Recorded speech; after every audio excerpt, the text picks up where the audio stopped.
July 23rd, 1942. The Kokoda track cut through the Owen Stanley Range like a scar, narrow, steep, and swallowed by jungle. At roughly 2,000 feet above sea level, the path was barely 3 feet wide in places, pressed against a mountainside under a triple canopy roof of leaves. Light reached the ground in thin, dirty shafts. Everything else was green shadow and wet earth. Lieutenant Alan Haddy moved at the front of an 8-man patrol, stepping carefully, listening harder than he looked. Then he stopped so abruptly, the men behind him almost collided. His boot hovered above the mud. In the soft ground ahead were fresh boot prints, deep, clean-edged, made recently enough that water had not yet pooled in them. They were not Australian. The tread pattern was wrong. The spacing was wrong. The direction was wrong. Japanese. Haddy did not speak. He did not have to. The moment stretched while the patrol caught up to what he had seen. Faces tightened. Hands adjusted on rifle stocks without thinking. A few men swallowed, the sound too loud in their own ears. What struck them next was the silence. The jungle normally never stopped talking. Birds, insects, constant rustling life. Here, it felt as if someone had turned a switch. No bird call, no buzzing, no distant chatter. Only the soft drip of water from leaves and the faint, uncertain movement somewhere in the undergrowth. A sound too small to locate, too close to ignore. The air was thick enough to feel chewed. Each breath came hot and wet, as if the lungs were working through cloth. The smell was rot and crushed vegetation, mixed with the sour edge of old sweat, trapped in uniforms that never fully dried. Fog clung to the mountainside and drifted between tree trunks, reducing visibility to perhaps 30 yards. Beyond that, the world became a white-green blur. Haddy's men were already exhausted from days of climbing and slipping with heavy packs. Their shoulders ached from straps that never stopped biting. Some of them were fighting stomach sickness quietly, trying not to give it a name. But fear sharpened them now. It ran through the patrol faster than any order. Haddy's mind worked in simple, brutal steps. Fresh prints meant the Japanese were not somewhere ahead. They were close enough that scouts might already be watching this section of track. The patrol had no radio.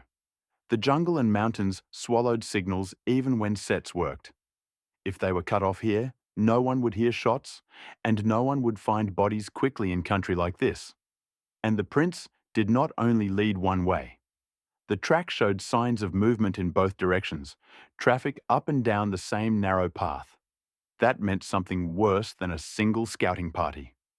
It suggested a force moving through, organizing, pushing forward, sending men back and forth along the spine of the range.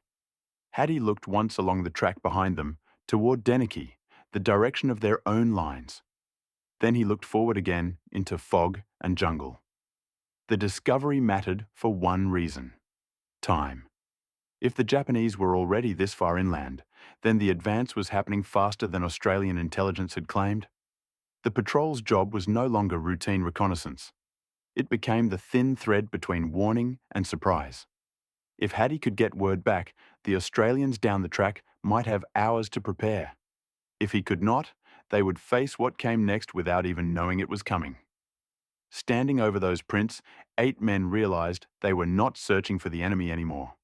They had found proof the enemy was already hunting. By July 1942, the war in the Pacific had shifted with alarming speed. In less than 8 months, Imperial Japan had expanded across Southeast Asia and the Western Pacific with a momentum few Allied planners had believed possible. Hong Kong had fallen. Malaya had collapsed. Singapore, once described as an impregnable fortress, surrendered in February. The Philippines were lost. The Dutch East Indies followed. Each defeat narrowed the distance between Japanese forces and Australia. What had once seemed remote became immediate. Japanese aircraft had already bombed Darwin in February. Submarines probed Australian waters. The sense of isolation that had long defined the continent was gone. The war was no longer distant. It was moving south. Papua New Guinea stood directly in its path. The northern coast of Papua, including the small beachheads at Buna and Gona, had been seized by Japanese forces on July 21st to 22nd, 1942. These landings were not random raids. They were deliberate steps in a broader plan to capture Port Moresby on the southern coast. From there, Japanese aircraft could threaten northern Australia more effectively, isolate Allied supply routes, and tighten their defensive perimeter. Between the north coast and Port Moresby lay the Owen Stanley Range. Military maps marked it as a barrier, steep ridges rising sharply from the jungle, intersected by rivers and wrapped in thick vegetation. Many Allied officers believed the mountains were too harsh for a large force to cross with equipment. They assumed any major attack on Port Moresby would come by sea. They were wrong. Threading through the mountains was a footpath known as the Kokoda Track. It stretched roughly 60 miles, winding from the northern coastal plain through dense jungle, across narrow ridgelines and steep descents, before reaching the approaches to Port Moresby. It was not a road. It was a trail used by local villagers and small patrols, often no wider than a man's shoulders. Whoever controlled that path controlled the most direct overland route between the two coasts. For Japan, pushing south along the track offered a way to achieve what had failed at sea during the Battle of the Coral Sea in May 1942. That naval engagement had halted a seaborne invasion of Port Moresby, but it had not removed the objective. Instead, Japanese command shifted its focus inland. The forces advancing from the north were part of what was known as the South Seas Detachment, experienced troops, many of whom had already seen combat in earlier campaigns. They were trained for movement in tropical conditions and accustomed to operating with limited supply lines.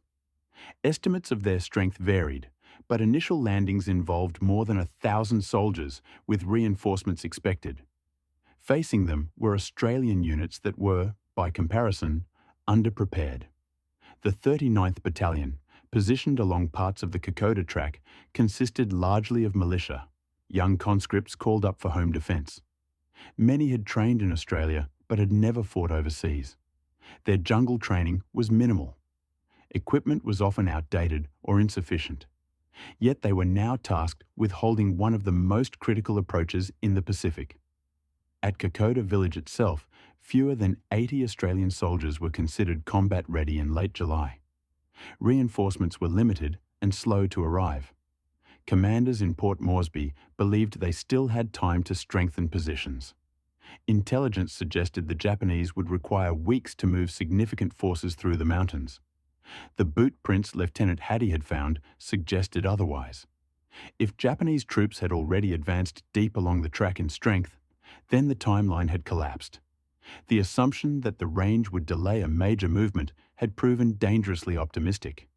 And if a substantial force was descending toward Kokoda faster than anticipated, then the thin defensive line ahead might face overwhelming numbers without warning.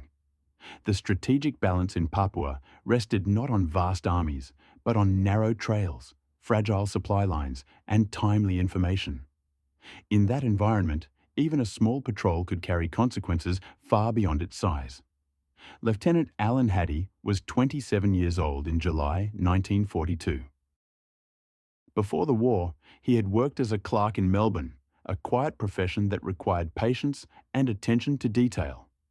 He enlisted in 1940, not out of adventure, but from a sense that the conflict would not remain distant. By the time his unit was sent to Papua, he was one of the few officers in the 39th Battalion with any extended service experience. He was not a dramatic man. Those who served under him later described him as deliberate and steady. He did not raise his voice without reason. He checked maps twice. He asked questions before issuing orders. In a battalion filled with very young soldiers, that steadiness carried weight. Papua had already begun to change him physically. 3 weeks in the mountains had stripped weight from his frame. His uniform hung looser than when he had arrived. He was dealing quietly with early signs of dysentery, like many of his men. There was no real rest along the Kokoda track. Food was basic. Water had to be boiled when possible. Boots were rarely dry. Sleep came in fragments. The patrol behind him reflected the character of the 39th Battalion itself. Corporal Jack Wilkinson, 22, came from rural Tasmania. He had grown up working outdoors and was comfortable in rough country. Among the group, he was considered practical and calm under pressure. He spoke little, but when he did, the younger men listened. Hattie relied on him as a second-in-command who could act independently if required. Private Bruce Kingsbury, 24, was from Melbourne. Before enlistment, he had worked various jobs, including on farms and in factories. He possessed a quiet determination. He was not the loudest in the group, nor the strongest physically, but he carried himself with a sense of resolve that became noticeable during long marches. This patrol would be his first sustained contact with the enemy. Private Colin Snow McRae was 19 from Sydney. He had joined with a mixture of obligation and youthful bravado, believing service would keep the war away from home. In Papua, the reality was different. He was among the youngest in the patrol. He tried to mask his anxiety with short jokes and forced smiles, but the strain showed in his eyes during long halts. The remaining 5 privates were similar in age, between 18 and 23. Some came from cities, others from small towns. A few had handled rifles before enlistment. Most had not. None had experienced sustained combat. Their training had focused on conventional defense, not mountain warfare in dense jungle. Yet these men now represented the first line of observation, along a route that could determine the security of an entire coastline. Their mission had been straightforward. Move north from Deneki along the Kokoda track. Identify enemy presence. Estimate numbers if possible. Avoid engagement. Return with information. The patrol had been expected to last 3 days. They were in the middle of the second. For many of the men, the idea of defending Australia had once meant beaches and open ground. Few had imagined steep ridges, narrow tracks, and an enemy hidden by vegetation so thick it swallowed sound. None had been trained specifically for jungle fighting at altitude, where every step demanded balance and endurance. Hattie carried something else with him besides his rifle and field gear. The previous day, he had received a letter from his wife. She wrote that she was expecting their first child. The news had brought him a quiet moment of relief in a place that offered little comfort. It also sharpened his awareness of consequence. His decisions no longer affected only himself and the 7 men nearby. They connected to families thousands of miles away. At this point in July 1942, none of them knew how history would later remember the Kokoda track. They did not know which names would be recorded in dispatches or inscribed on memorials. They were not thinking in terms of legend. They were 8 soldiers on a narrow path in the mountains, tired, uncertain, and aware that they were far closer to the enemy than anyone had expected. And standing over fresh boot prints in the mud, they understood that whatever came next would test them beyond their training, beyond their plans, and beyond anything they had imagined when they first put on uniform. The boot prints in the mud were not scattered or confused. They were clear, deep, and numerous. Lieutenant Hattie studied them for several seconds longer than necessary, measuring spacing and depth. At least 20 men had passed through this exact stretch of track recently. Possibly more. The edges were still sharp. In this climate, heavy rain would have blurred them within hours. That had not yet happened. More troubling was their direction. Some prints faced south, toward Kokoda. Others turned back north. That meant movement in both directions. It suggested a force advancing while maintaining communication to its rear. The enemy was not probing. It was operating with structure. The patrol carried standard infantry weapons, .303 Lee Enfield rifles, 2 Bren light machine guns, grenades, and limited ammunition. They had no mortars, no artillery support, no reliable radio link. Even if they had carried a wireless set, the mountains and dense canopy often blocked signals entirely. Any warning would have to be delivered in person. The terrain left them few choices. The Kokoda track at this section narrowed to little more than a ledge carved by repeated footsteps. To the left, the The slope dropped sharply through thick jungle toward unseen ravines. To the right, the mountainside rose steeply, tangled with roots and vines. There was no space to maneuver around an ambush, no open ground to deploy effectively. Movement meant single file. Retreat would require retracing their steps along the same exposed path. If Japanese scouts were ahead, and the tracks suggested they were, the patrol risked walking directly into them. Advancing forward carried equal danger. They could step into a prepared position without warning. Intelligence from higher command had indicated that major Japanese forces were still days away from this section of the range. Officers in Port Moresby believed that the enemy would struggle to move large numbers across such terrain. The mountains had been considered a natural delay. Yet the impressions in the mud told a different story. Hattie noticed additional marks along the track. Not only boots, but drag lines and deeper grooves, as if something heavy had been transported. The assumption that the Japanese could not bring substantial equipment through the range was now uncertain. If they were moving artillery in sections, as rumors had suggested, then the defensive balance shifted further. The patrol was likely outnumbered. The question was, by how much? If they attempted to withdraw immediately and were intercepted, the warning would die with them. If they remained hidden to observe, the enemy column might extend far longer than expected, trapping them by nightfall. If they chose to engage to slow the advance, 8 men against a much larger force would be overwhelmed quickly. Each option carried severe risk. Hattie also understood something he had not shared openly with his men. Reports from other theaters indicated that Japanese troops did not always take prisoners under these conditions. Capture could mean interrogation, or worse. The possibility added weight to every calculation. Behind the patrol, Australian defensive strength at Kokoda village remained limited. Fewer than 80 soldiers were positioned there in late July. If the Japanese reached the village without warning and in overwhelming numbers, the result would likely be swift and decisive. Time compressed around the patrol. Approximately 4 hours of daylight remained. Tropical storms could arrive suddenly, erasing tracks and masking movement, but also turning the narrow trail into a slick descent. Water supplies were already low. Several men were weakened by stomach illness. Packs weighed heavily after 2 days of climbing. Fear, if left unmanaged, could spread quickly through a group this small.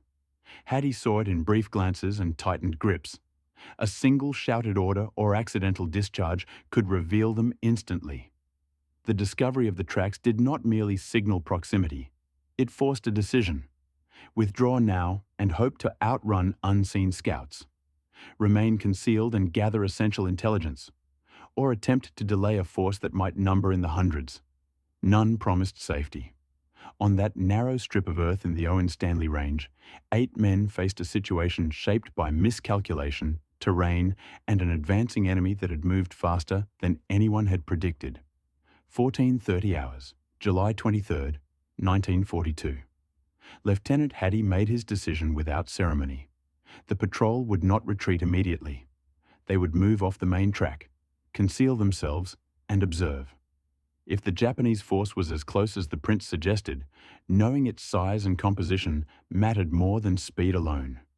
He signaled with his hand. No words. The men slipped roughly 50 yards into thicker growth, pushing through vines and low branches until the track was barely visible through gaps in leaves. They established a shallow observation position along a slight rise, weapons oriented toward the path. At 15:15 hours, the first voices reached them. Low, rhythmic, speaking Japanese. Not hurried, not cautious, confident. Shapes emerged through drifting fog. A column of soldiers moved south along the track. They advanced in disciplined order, rifles slung or carried ready, packs compact. Hattie raised binoculars slowly and began to count. 40, 60, more followed. The line did not thin, it thickened. Private McRae's breathing became uneven. Kingsbury leaned close and steadied him with a firm grip on his shoulder. No one spoke. Within minutes, it was clear this was no small detachment. Sections moved with spacing that suggested training and coordination. Some men carried equipment in pieces, metal sections wrapped and secured.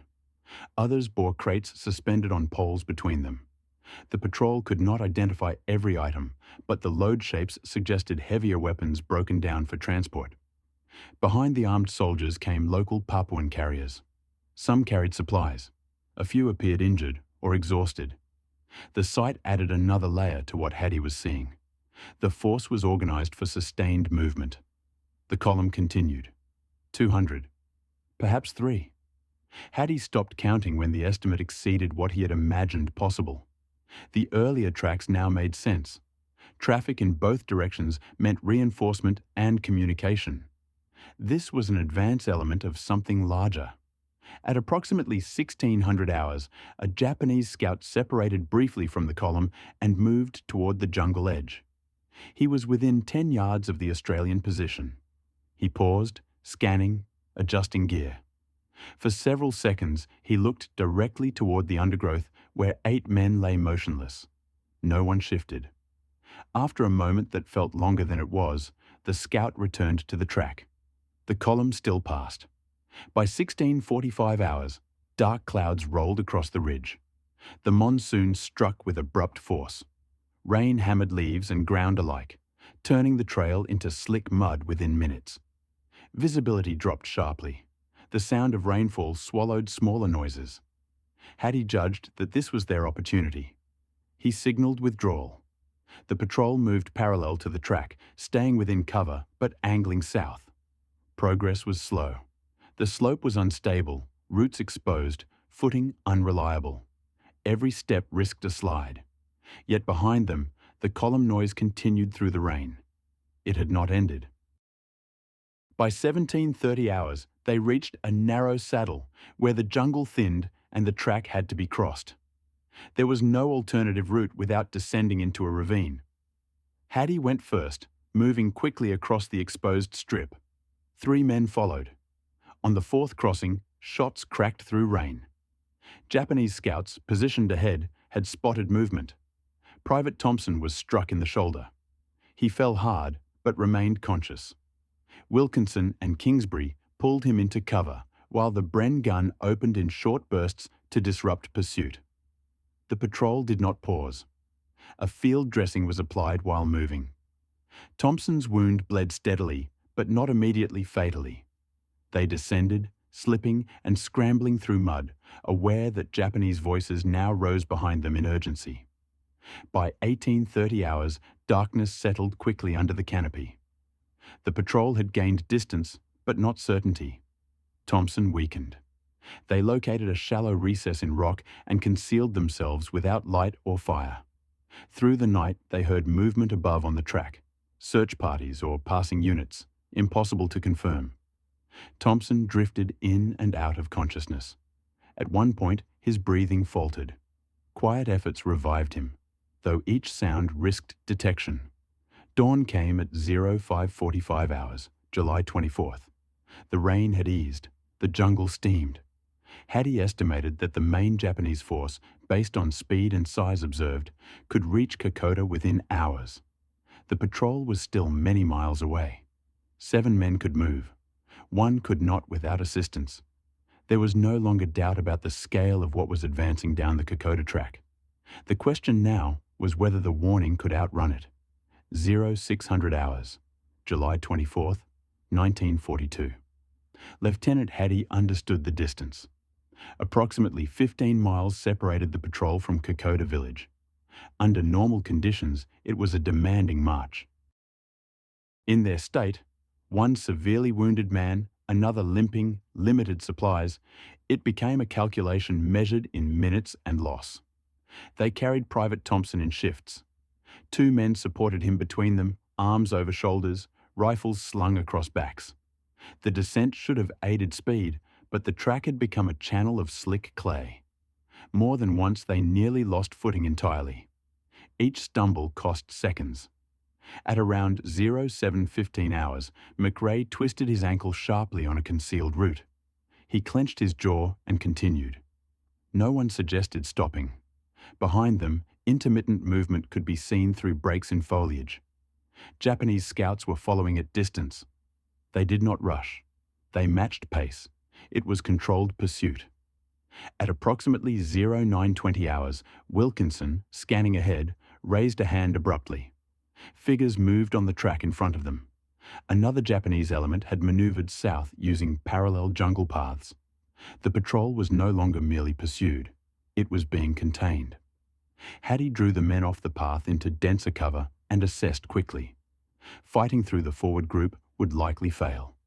Hiding risked discovery and loss of the intelligence they carried. Splitting was the only option that preserved a chance. He spoke quietly, without dramatics. 4 would remain to delay the enemy. 4 would run for Kokoda. Kingsbury stepped forward first. Wilkinson followed. 2 other privates joined them without hesitation. Thompson, barely conscious, whispered that he should be left. Hattie refused to abandon him. At 1000 hours, the patrol divided. No speeches were made.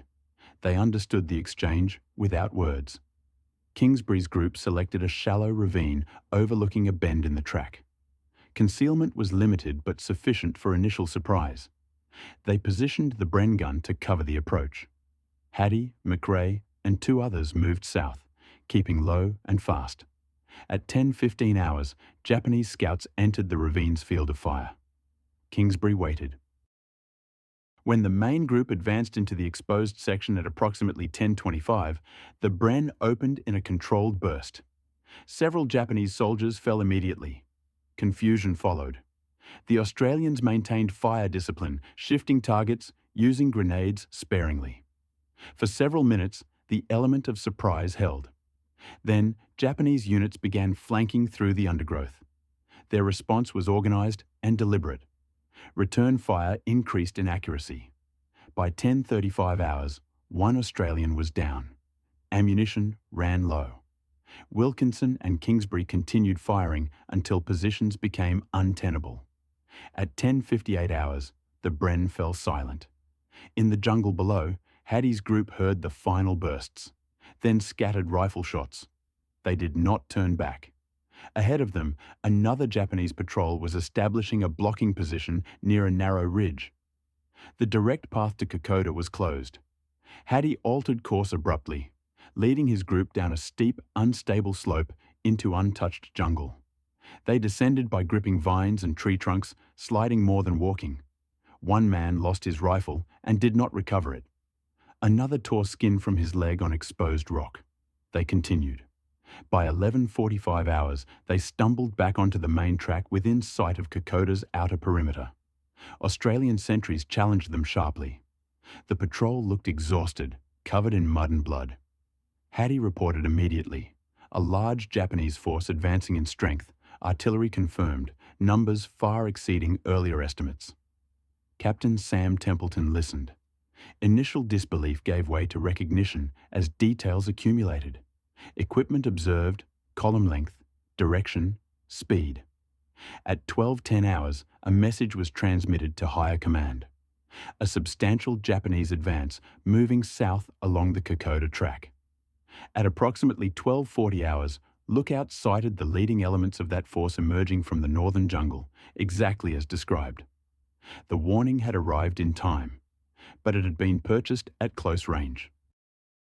On the afternoon of July 24, 1942, Japanese forces attacked Kokoda village. The Australian defenders, numbering fewer than 80 effective soldiers, prepared positions along the perimeter with limited ammunition and no heavy artillery support. They now knew the scale of what approached.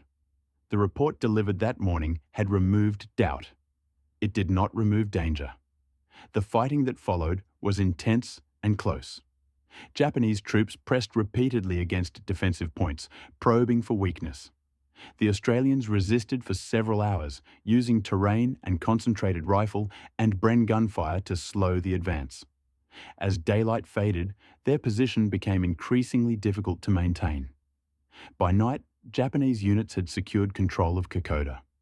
Australian casualties during the initial fighting were significant for such a small force. Several were killed, more wounded. The survivors withdrew southward along the track in organised fashion, determined to continue resistance further down the range. The loss of the village did not end the campaign. It marked the beginning of a prolonged struggle that would last months. Lieutenant Haddy remained with his unit during the withdrawal. He was wounded later in the campaign, but survived the Kokoda fighting.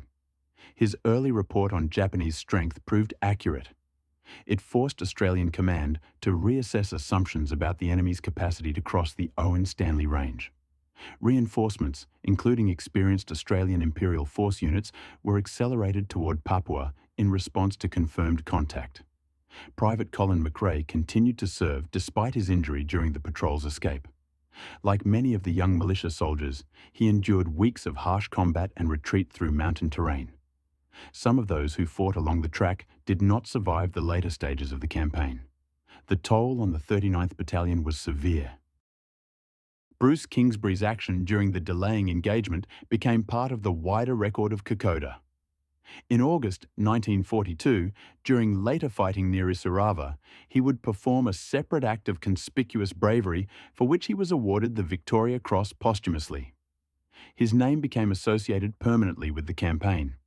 The events of July 23rd and 24th formed part of that larger story of sacrifice. Corporal Wilkinson and the others who remained to hold the Japanese advance did not return from the ravine. Their stand bought critical minutes. Those minutes allowed the warning to reach Kokoda before the main force arrived.